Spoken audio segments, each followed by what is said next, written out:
Assalomu alaykum rahmatullohi va barakatuh. Siz bilan Huriya Anvar, life coach, sifra coach.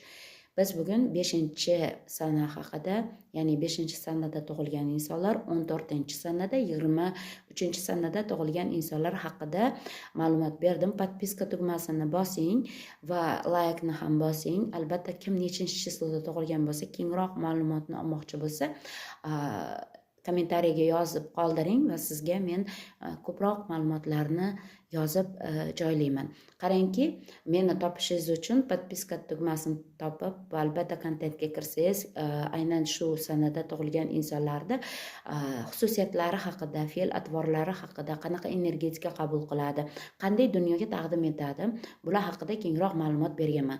Endi esa ozgina tajribam haqida, ya'ni life coachlikda bir ayol bilan ishlaganimda aynan undagi xususiyatlar. Qarang, u erkinlikni yaxshi ko'radi, ya'ni uni energetikasi kirib keldi va u hayotga erkin va nima deydi, ozodlik bilan muhiti shunaqa bo'lishi kerak va bemalol gapirishi kerak.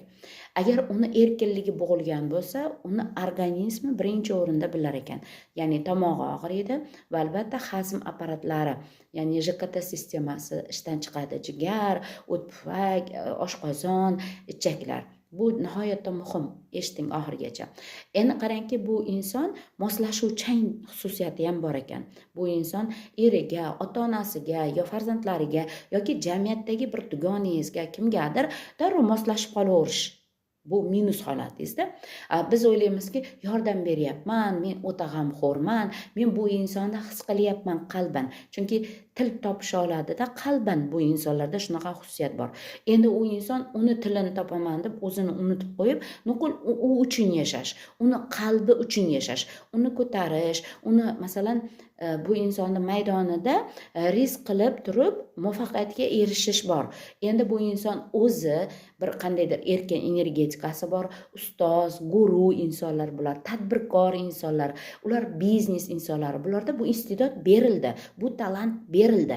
Endi bu talantini o'zi uchun qabul qilmasdan boshqa insonlarni qutqarish uchun qabul qiladi. Chunki maydonida aynan o'zi agar ishi bo'lmasa, bir o'zini missiyasi bo'lmasa, o'zini bir yo'nalishi bo'lmasa, o'zini bir fikri bo'lmasa, bu insonlarga albatta shunday insonlar uchraydi. Endi ularga rizq qilib turib ularni ko'taradi, ularga moslashadi, ularni qalbini o'ylaydi va energetika noto'g'ri oqqanligi uchun bu insonlarda kasallik boshlanadi. Bunday qarasa, o'zi uchun hech narsa qilmaganligi uchun o'zini yo'qotib qo'yadi va xaosga tushib qoladi.